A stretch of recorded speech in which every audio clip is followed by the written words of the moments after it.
Facebook. Hello. Lindsey Finkelstein.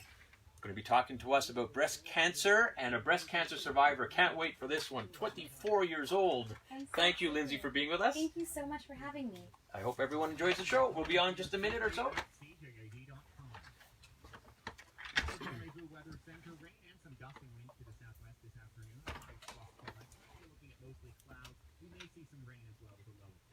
All right, showtime. We should do like a powwow cheer. All hands in.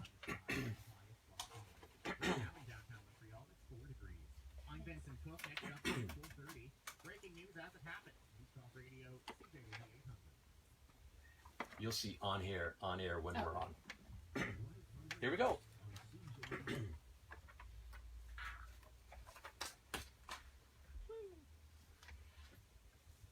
Good afternoon. Welcome to Life Unrehearsed, a show about the ins and outs of family life. So your life isn't going exactly as planned. Well, you're not alone, and we're here to help out. My name is Matt Del Vecchio, specializing in free retirement home search and senior transition support. And I'm Corey Sirota, clinical social worker and psychotherapist, specializing in grief and loss. Great to be with you, Corey. Coming right up on the first half of today's show, October is Breast Cancer Month. And we're wrapping up the month with a brave breast cancer survivor, Lindsey Finkelstein. You're going to want to hear her story. She's the creator of the very popular Instagram account called Tata to my Tatas. You got that. Yeah, you heard that right. And a really inspiring story. Can't wait to hear about Lindsey. Corey, I just want to quickly mention, we got a lot of feedback from last week's show. We had two engaging guests, Marco Vendrobini, of course, some amazing financial advice, not just about yourselves, but to be concerned about the family. And even more so, the text board was just lit up.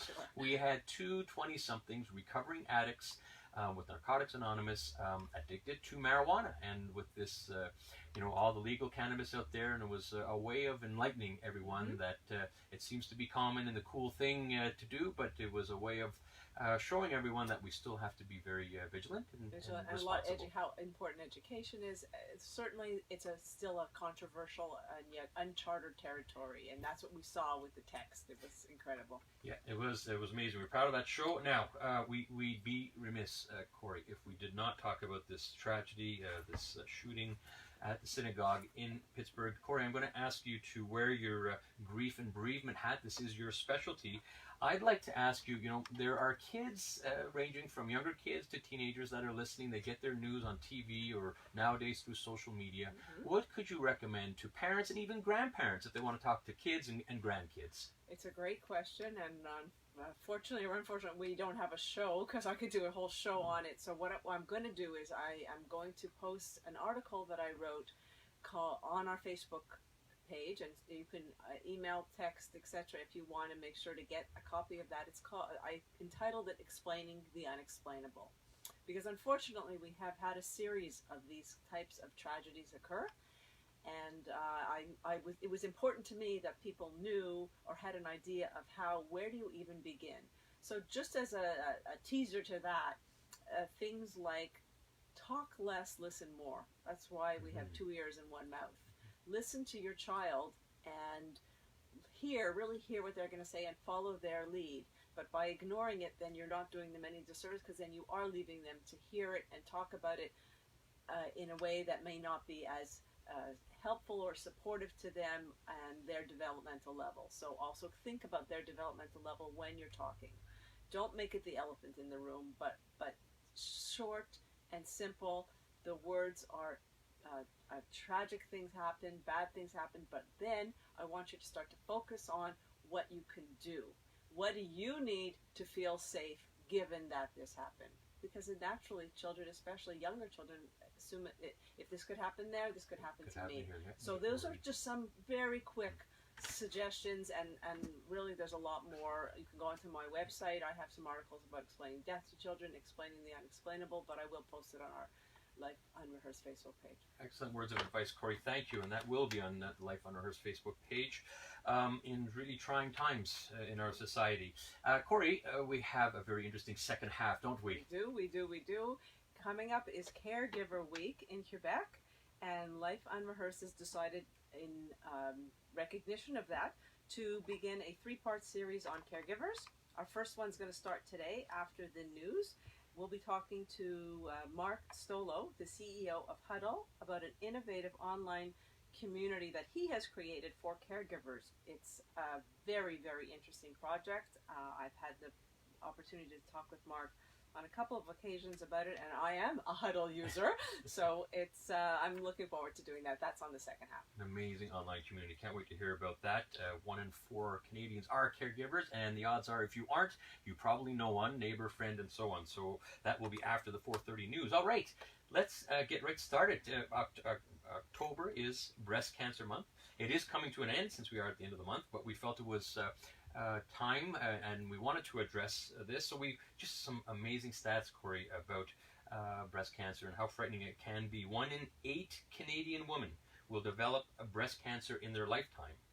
25% of all new cancer cases for women are actually breast cancer cases. However, on the positive side, the breast cancer death rate has been declining for women since the mid-1980s. That being said, 14 Canadian women die every day of breast cancer. Life, Corey, is indeed unrehearsed. And, well, that's why we're very blessed to have, I'd like to call an awe-inspiring woman who's been able to shed a positive light on this disease through her humility, humor, and positive attitude. Lindsey Finkelstein, she's the creator of the very popular Instagram account called Tata to my Tatas. Just love that name, Lindsey. Welcome to the show. Thank you so much for having me. For those that are watching on Life Unearthed Facebook page, they will see that you are a very young woman. So if you don't mind, for listeners that are listening, how old are you? So I'm actually 24 years old, and I was diagnosed when I was 22. My goodness, so 24, just so young. Tell us about your story. Sure. So my story began actually in 2016. It was February when I first felt something in my breast, and nothing happened until I'd say July. Nothing happened because I didn't know that I should be thinking about anything. The word cancer was never in my vocabulary. I was never taught how to do a self-breast examination. And I was really insecure with my body that I never wanted to check if anything was wrong.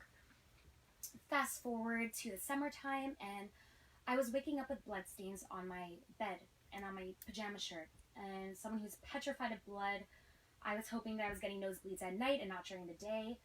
And then I took a shower and I saw what looked like a beauty mark, but I knew I didn't have a beauty mark on my nipple, and I touched it, and discharge began to seep out. From there, within a few days, I had gone to see an oncologist, had gone for an MRI, PET scan, etc., and I was diagnosed with invasive breast cancer. Just hearing it, but you articulate it so clearly and so succinctly, and I know that from that you made a very drastic decision to have a double mastectomy. Right. It was something I actually kicked myself in the butt so many times. I remember sitting in bed one day and thinking, how in the world can I let myself do a double mastectomy? Because of that, I wasn't able to graduate McGill University on time.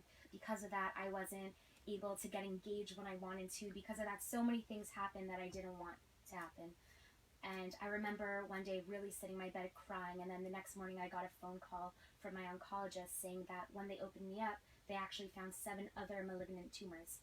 So I just really think that I was so lucky to listen to my gut feeling and really go with my gut, because if I chose to get a lumpectomy, who knows, maybe in a year or 2 years or 3 years when I'm breastfeeding my baby, I realize I have stage 4 breast cancer and with nothing left to do.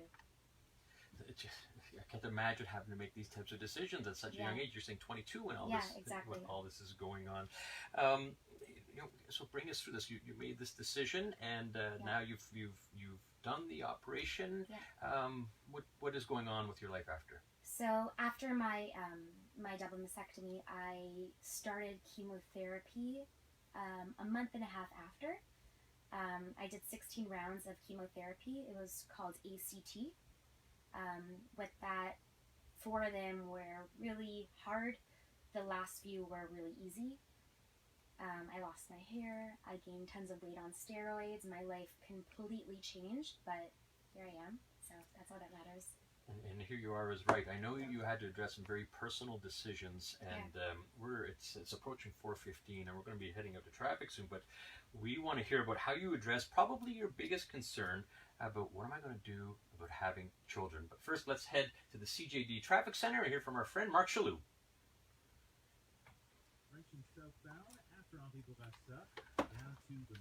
Good. It's like, whoa. So after you talk about, you're amazing. You talk about that. I'll come back with that question. Then you can ask me what the Tata to my Tatas, because then I'll follow that up with the as a teacher. You put out all this stuff. How come? You know? Yeah, for sure. That's actually very good. It's so you'll go. What was your biggest concern about children? That will lead. So I'll ask the question about starting the Instagram account, and then you'll explain why, and then you hit the teacher. Okay. And it's not 5 years cancer free. No. Just like I could just I made up no, I could just say that you're considered cancer free after 5 years, and I'm not at that mark yet. I don't know. I told you I made you 31. Yeah. Yeah, I don't know. Where would you like to live? Bora Bora. good answer. Just want to make sure the cameras are all still set up. Yeah, we're good. So good. So we're going to be back on at around 4:20-ish. You're doing amazing. Thank you. Yeah. Thanks. Yeah. When we know when we're both sort of entranced with listening to you, know. So we have to cover for each other for our time commitments. Yeah. Because it's a fascinating story. I mean. My mom already texted me. Fantastic. Way to go. She's in Ottawa right now. Thanks, Mom. Is she watching or listening? I think she's probably both. Both? Okay. Probably both. Here's Marco. And the caring team. Please visit Marco our sponsor. Okay, cool. Thank you, Marco. Actually, he was on our guest last week talking about not just returns on your investment. It's more like life unrehearsed issues. Are you looking out for mom or dad? Are you looking out for your kids? What about insurance? What about power of attorneys? And the questions we should be asking. On her phone. Oh, nice. On her phone, probably cjd.com, I guess. Okay. Yeah. By the way, and Mom can watch this if she's on Facebook, and it's this is recorded, so you just go to the video section and share it away. That's what I'm going to do. Yeah. Could you share that on your Instagram account? I'm going to try and share it right now, though. Oh. So, Corey, you're going to open up? Yeah. We have a little song that you won't be able to hear, Lindsey. Okay. You know what? We didn't do a reset. We can do... I know. Mind you, you're the first the question... reset king, and I knew you were so interested. I was shocked. I was waiting for the reset, and you went right into the question because we never have time. Yeah, well, that was short. We only had about 4.5, 5 minutes there. So now we have it's about... a little bit longer, so... So, Lindsey, I'll let you... Did you do that yet? I shared it. So there's going to be a little bit of a musical interlude leading up. You won't be able to hear it. It's about 10, 20 seconds. Yeah. And then, Corey's going to intro it. At around 4:27-ish, we're going to be thanking you. How do people get a hold of you? Yeah. And then you'll switch. And then we just do a teaser for the big guy over here. Perfect. That you're the big guy. Apparently. I never feel like a big guy.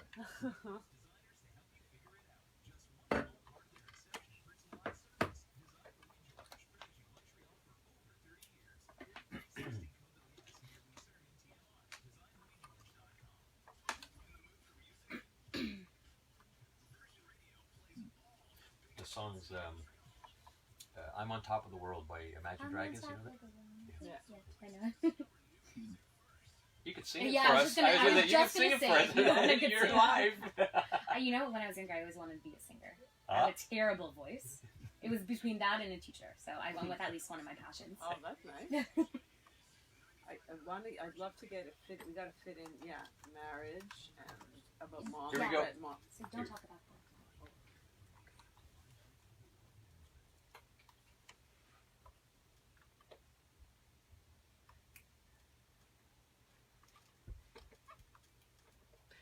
Welcome back to Life Unrehearsed. I'm Corey Sirota with Matt Del Vecchio, and we are talking with breast cancer survivor and the founder of the very unique Instagram account, Tata, to my tatas, Lindsey Finkelstein. She's amazing. She's got energy. She's got spunk, and she's got the answers to some very, very tough questions. So, Matt asked you before we went out to traffic, there's a lot of concerns. Someone who is 22 years old, diagnosed with breast cancer, decides to do a double mastectomy. You had shared with us off air that one of your biggest concerns was, well, what about kids? How is this going to affect my ability to have children? Can you talk about that? Sure. So something that differentiates me from some of my best friends is that I wanted to get married at a really young age. That means I wanted to start a family at a young age and the whole 9 yards. So when I was first diagnosed with cancer, one of the first questions that I asked my oncologist, besides, am I going to lose my hair, was, what's going to happen? Am I going to be able to have kids? Thank God that I asked that question, because that kind of guided me in the path of what to do next. Had I not asked that question, I probably don't think I would have gone for IVF treatments or IVM treatments, because no one would have approached me. They thought I was still young enough, and maybe those weren't my concerns and stuff like that. But having to go through that with someone who you're not married with but want to get married to is challenging. You know, you're faced with so many things like, should we do IVF? Should we, there's just so many questions that he's actually a part of too. And then there's also questions that, what if you don't stay together? Are you really going to do this together? So as 22 years old, I decided that I really wanted to freeze my eggs, because God forbid that I'm not able to have children naturally. I'm going to need a backup plan. So that's what I did. I went through IVM, which is in vitro maturation, and then I did fertilization, because the first one didn't work, so I had to go through the second one, and right now I have 17 frozen eggs. Okay. So so I'm set on that. But yeah, it's always scary with the unknown of what if you're not able to have kids naturally. That's Lindsey Finkelstein, a breast cancer survivor, had a double mastectomy at 22 years old. You are a ripe old age now, Lindsey, of 24. Well, you talked about, you wanted to get married young, and check on that box. We have John, your husband, actually in studio watching and supporting you behind the scenes here. So good on you. Congratulations. Thank that was you so just much. last month, wasn't it? Or was it 2 months ago? September 2nd. September 2nd. Yeah. Congratulations. So not only was he there, he's been there for everything, every single appointment I've had. Amazing. So now we have to get to this. I'm amazed with this Instagram account that you created. Brave soul that you are. Tata to my tatas. Let's hear about it. So the name is self-explanatory, right? I had a double mastectomy. I said goodbye to my breasts, so Tata to my tatas. It's a play on words. The reason why I started was that I wanted to get my story out with my immediate inner circle right away, with no strings attached, with no she said this or no I heard that. It was there. You read it, you know the truth, and that's it. There was so many people that I wanted to fill in, and there was so many things that I wanted to share. For example, choosing implants. For example, going for blood tests that I'm absolutely petrified about. So there were so many things I wanted to share, and that was the best platform. And what grew between, 100 followers is now close to 5,000 followers. Wow. Which is amazing, because I have people from Australia, New Zealand, and Brazil messaging me, sharing the exact same thing. We're such a unique community. Young breast cancer patients and survivors and thrivers. So survivors and thrivers. Yeah. What a wonderful, wonderful way of putting it. I looked at the account. I've now followed you as well, so that's 5001. And what I noticed is you're very beautifully candid on it. I understand that professionally you're a teacher. Yeah. So how does that fit in with elementary school kids who could have access to this? Do you ever have an issue with that? So I've never had an issue, and part of who I am as a person is to educate people, whether that's talking about it with a stranger or sharing it on the radio or introducing my students to being aware of their body parts and, being okay and comfortable in their own skin. So no matter what I'm doing in my life, I believe that my purpose is to educate, and I believe that's why I was given cancer. I took what I had, and I'm sharing with the world, and I'm telling them it's okay to not be okay. That being said, as an educator, I took it on myself to share my story and let myself go. And I have parents that commend me And I have parents that say, you opened up a dinner conversation at our house because now my daughter asks about, what happens if I feel something, and she's in the 6th grade. That's when your children are going to start to be aware of their body. So of course, in the next few years, they're going to be aware and feel things, and they're not really going to know what that is. So why not start the conversation now? Amazing, and good for you for I think proper communication, opening it up. Absolutely. Even with, I think you said grade 3, grade 5, right? Yeah. Were you two, and go at her, let them ask away, Absolutely. and you're doing it in a very, I think, a non-threatening way, and just educating. That's Lindsey Finkelstein here on Life Unrehearsed with Corey and Matt, talking about her double mastectomy at 22 years old. She's 24 years old now. We're already running out of time, but we do want to hear, Lindsey, some words of advice. People that are going through that process, that have just been recently diagnosed with breast cancer, or for that matter, it could be cancer in general. What words of advice can you give them? So my biggest advice is to go with your gut feeling. As I mentioned earlier, I was kind of not told, but I was suggested to get a lumpectomy. You're so young, why do you need to do something so crazy and out there? And because I got a double mastectomy, I actually saved myself from getting a stage 4 cancer in the future. You don't know what tomorrow's going to bring you, but for right now, I did everything in my power to prevent a reoccurrence. And I'm able to go to sleep knowing that, okay, I did as much as I could as in my power. So You are wise beyond your years, no question about it. And really, I appreciate so much that you've come on the show and shared your energy and your positive approach to something that is really tough. This is about demystifying difficult topics, and you really did well there. Incredible. Lindsey, thank you very much. How can people get a hold of you? So sure, on my Instagram page, there is you could either send me an inbox, a private message, or you could send me an email. That either or I'll answer. Thank you so much. Coming up after the news, we're going to be embarking on a 3-part series on caregivers, given that next week is Caregiver Week in Quebec. Our first of 3 is going to start right after the news. We're going to be talking about a revolutionary online community for caregivers. It's called Huddle. We'll have the CEO, Mark Stolo, in studio with us to tell us all about it. Is that early? That was good. Isn't that early? Hey? I feel like we're early. Well, 27 and a half, we were supposed to be 28, Yeah. so we're good. Not bad. Just making up for Last last week. You gave us a hard time. Amazing Yeah. story. Good on you. Courageous and totally comfortable and spreading the good word. So congratulations and keep it up. I can Thank only you so encourage much. you at such a young age. It's you are inspiring many people. Up to Thank 5,000, you said? Just under 5,000. Just under 5,000. Yeah. Fantastic. So, yeah, I hope did you get any messages or anything? I'm not sure. We're just going to say a quick little goodbye. Hang on. We did get a message. What an inspiring and strong woman. So young and such wisdom and positive attitude. Bravo. There we go. Thank you. And I have some people that are liking and commenting on my end. Well deserved. Way to go. So can we get a little shot of John For too? sure. Yeah. All right. There's the hubby. John. Hi. And I'm sure you're a big part of this too. Oh, for Lindsey, sure. it was very obvious that Yeah. you're a couple in it together. So. Absolutely. All and right. we proposed a week before I started chemo. No Yeah. way. Oh, you're Good timing. Yeah. Right? Yeah. Key. So he's really been amazing throughout the whole thing. All right. Did you Thanks say a when you lot. said yes? Yeah.